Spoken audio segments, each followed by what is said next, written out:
Assalamu alaikum wa rahmatullahi wa barakatuh. Pour la première année du collège, activité sur la respiration des êtres vivants, la respiration aérienne.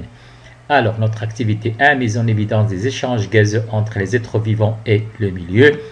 Comme vous le constatez, nous avons un document qui représente la comparaison des quantités de gaz dans l'air inspiré et l'air expiré chez l'homme. La question, comparer les constituants de l'air inspiré et de l'air expiré. Effectivement, ce qui concerne le dioxygène, on voit très bien qu'il y a une diminution, bien sûr, du dioxygène dans l'air expiré par rapport à l'air inspiré. Dans le cas d'azote, elle reste constante. Dioxyde de carbone, on voit très bien qu'il y a une augmentation. De même pour la vapeur de l'eau et la température.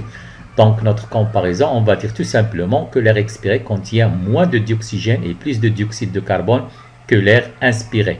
Question 2, expliquer les changements constatés. Bien sûr, comme nous l'avons déjà montré, ils sont dus aux échanges gazeux qui ont lieu au niveau des poumons. Bien sûr, on va le montrer juste après, bien sûr, entre ces échanges gazeux se font entre l'air, ce qu'on appelle l'air alvéolaire et le sang. Comme vous le constatez, nous avons un appareil qui nous permet de mesurer bien sûr la teneur en dioxygène, c'est l'oxymètre, vous le connaissez très bien. Cet oxymètre il est relié à un dispositif EXA-O qui nous permet d'obtenir, comme vous le constatez, le document B et C, c'est-à-dire la variation de la quantité de dioxygène, bien sûr, en pourcentage par rapport au temps.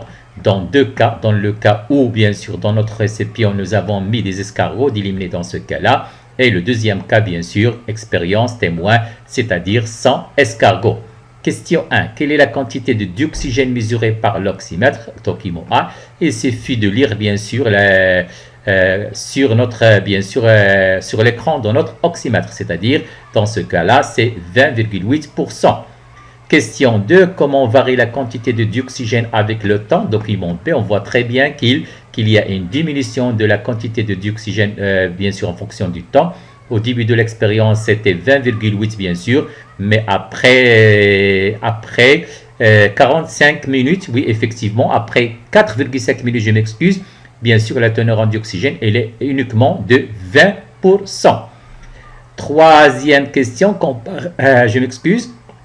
Comparer ces résultats avec ceux du document C, on voit très bien que sur le document C, sur notre expérience témoin, bien sûr, la teneur en dioxygène, elle reste constante. Ceci, bien sûr, montre bien, c'est la conclusion demandée dans la question 4, bien sûr. Ceci, bien sûr, nous permet de conclure que les escargots, bien sûr, ils consomment le dioxygène. Je continue. Dans ce cas-là, on va effectuer une comparaison des quantités de gaz dans l'air inspiré et l'air expiré, mais cette fois-ci chez les végétaux. Nous avons utilisé notre oxymètre, comme vous le constatez, mais aussi, bien sûr, dans ce cas-là, comme végétaux, on a utilisé, bien sûr, les grains de maïs. En plus de notre oxymètre, nous avons utilisé, bien sûr, l'eau de chaud, comme vous le constatez au début de l'expérience, elle est limpide. Notre oxymètre indique 21. Je pense 21, effectivement, 21%, c'est la teneur en dioxygène dans notre récipient dans ce cas-là, bien sûr. Alors, à la fin de l'expérience, on voit très bien que l'oxymètre indique uniquement 19, alors que l'eau de chaud, elle devient trouble. La question, comparer les teneurs en dioxygène au début et à la fin de l'expérience, je l'ai déjà dit, il y a une diminution, on a passé de 21 à 19. Comparer l'aspect de l'eau d'eau chaude, je l'ai déjà dit, bien sûr, au début, elle était limpide. À la fin de l'expérience, bien sûr, elle devient trouble et nous demande de donner une explication, de conclure. Nous savons très bien que l'eau d'eau chaude se trouble en présence du CO2. Donc, dans notre cas, bien sûr, puisque l'eau d'eau chaude s'est troublée, donc ceci montre bien que nos grains de maïs rejettent le dioxygène et bien sûr, ils consomment le dioxygène puisque la teneur en dioxygène a diminué. Et en conclusion, les grains de maïs, en général les végétaux, bien sûr, ils respirent. Activité de les voies et organes respiratoires. Donc, nous avons notre document, comme vous le constatez, question 1, légender le schéma. Donc, vous savez très bien, l'air inspiré, l'air expiré, notre fosse nasale, la trachée, les branches, les bronchioles et bien sûr la dernière partie, les bronchioles, ou plutôt les microbronchioles se terminent par ce qu'on appelle les vésicules pulmonaires qui eux aussi sont constituées de ce qu'on appelle les alvéoles pulmonaires.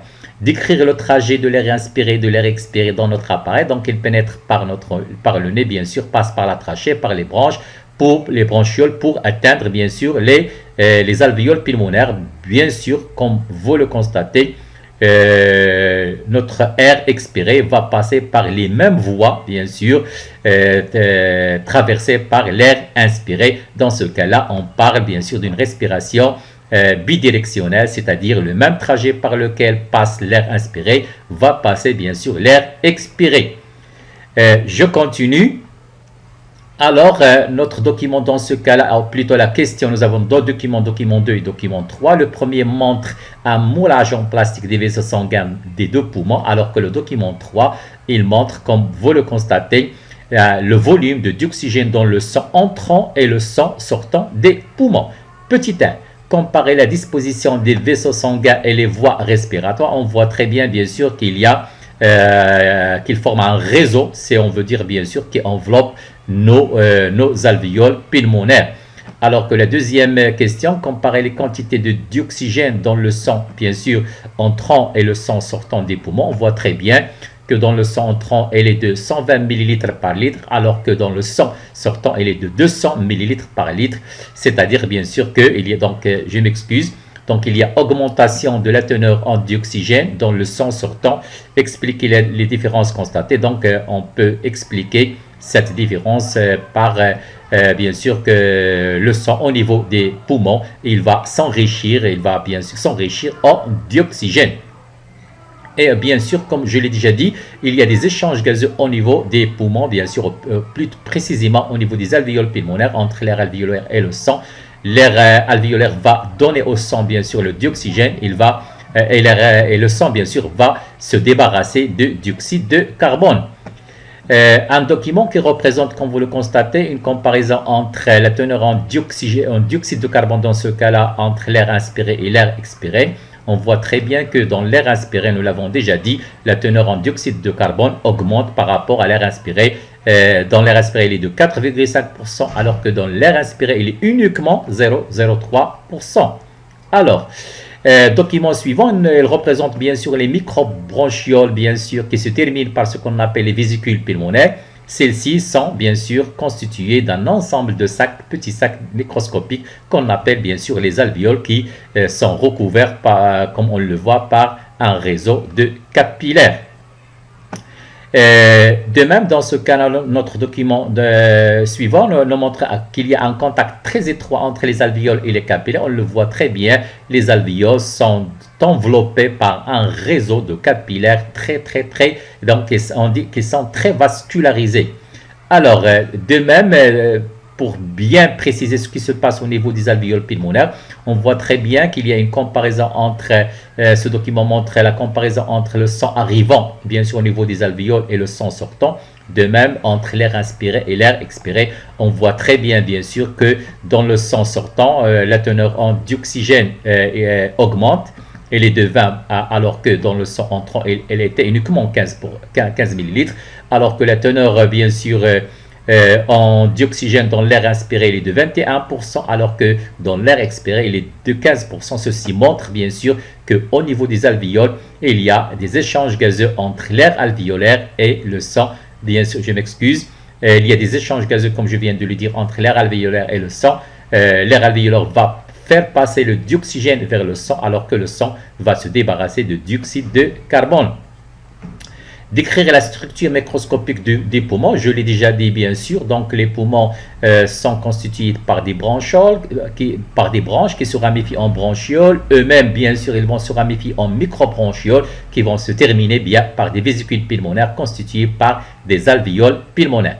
Comparer la composition du sang arrivant et repartant des alvéoles et déduire ce que devient l'air, le dioxygène de l'air. Donc le dioxygène de l'air, il va être repris, si on veut dire, par le sang qui arrive au niveau des alvéoles pulmonaires. Ceci a été bien montré, bien sûr, en comparant le sang, la teneur en dioxygène dans le sang arrivant au niveau des poumons et le sang sortant des poumons. Préciser le lieu des échanges gazeux respiratoires, je l'ai déjà dit, il se fait bien sûr, ces échanges gazeux, ils ont lieu bien sûr au niveau des alvéoles pulmonaires. On va passer maintenant à un autre type de respiration, c'est-à-dire on va parler dans ce cas-là du criquet. C'est un insecte comme vous le savez très bien. Donc on voit très bien qu'au niveau de l'abdomen du criquet, nous voyons très bien l'existence de petits orifices appelés les stigmates. Autre constatation, bien sûr, l'abdomen du criquet fait du mouvement en continu rythmique. Il se gonfle et se dégonfle. Alors que la dissection de l'abdomen du criquet montre bien que ces stigmates-là sont reliés à un réseau de trachées, bien sûr, qui se ramifient, bien sûr, en trachéoles et qui sont répartis, bien sûr, dans tout le corps de notre criquet. Alors, la question, montrer que les trachées sont en relation avec l'air de l'environnement plutôt. Donc, effectivement, nous l'avons déjà dit, la dissection de l'abdomen montre bien que ces stigmates-là sont reliés avec ce réseau, bien sûr, de trachées. Déduire le rôle des trachées. Donc, ce sont des voies respiratoires par lesquelles l'air va passer, bien sûr. Mais dans ce cas-là, il va, bien sûr, atteindre tous les organes du corps du criquet. Donc, dans ce cas-là, il n'y a pas d'intermédiaire entre... bien sûr, entre le milieu extérieur et les organes. Quand je dis organes, je dis des cellules. Question suivante. Donc, notre document il représente la composition en pourcentage de l'air entrant et de l'air sortant des trachées chez le criquet. On voit très bien que la teneur en dioxygène diminue alors que la teneur en dioxyde de carbone augmente. Donc, le criquet, lui aussi, il respire, il consomme le dioxygène et rejette le dioxyde de carbone. Question 2, expliquer les variations des pourcentages des gaz respiratoires de l'air. Je l'ai déjà dit, bien sûr, effectivement, le criquet respire, il consomme le dioxygène et rejette le dioxyde de carbone. Nommez ce type de respiration, il s'agit de la respiration trachéenne. Alors, on va passer maintenant à un autre exemple, c'est l'escargot. Petit 1, question 1, comparer les orifices A et B. On voit très bien en B que l'orifice il est fermé, alors qu'en A, il est ouvert. Et émettre une hypothèse explicative. Donc, l'hypothèse peut être que cet orifice-là, c'est un orifice respiratoire, c'est-à-dire par lequel pénètre l'air, bien sûr, riche en dioxygène et ressort l'air riche en dioxyde de carbone. Proposer une expérience pour vérifier cette hypothèse. Bien sûr, on peut, par exemple, bien sûr, mettre un petit peu de l'eau savonnée au niveau de cet orifice. On va voir certainement des bulles d'air, ce qui montre bien que cet orifice-là, c'est un orifice respiratoire. Et bien sûr, sa fermeture et son ouverture constituent ce qu'on appelle les mouvements respiratoires qui vont permettre bien sûr qui créent plutôt un courant d'air qui va permettre bien sûr le renouvellement de l'air d'une façon continue au niveau des poumons dans notre escargot.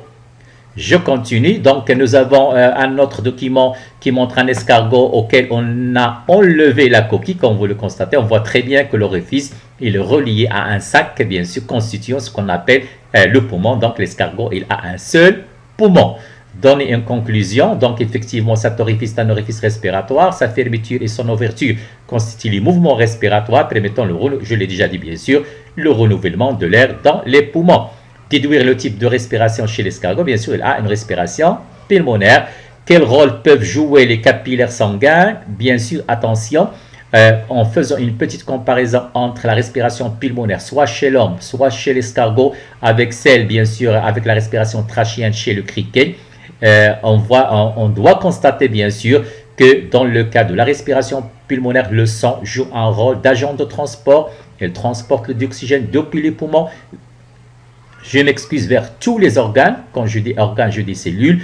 Bien sûr, il va retourner avec le dioxygène, le dioxyde de carbone depuis les cellules vers les poumons. Alors que dans le cas de la respiration chez le criquet trachéen, il n'y a pas d'agent de transport. Les échanges se font directement entre l'air et les cellules. Quel rôle? Je l'ai déjà dit, bien sûr, le rôle dans ce cas-là du sang. Dans le cas de la respiration pulmonaire, c'est un agent de transport des gaz. Je continue. Donc, c'est tout. Merci et à la prochaine fois, Inch'Allah.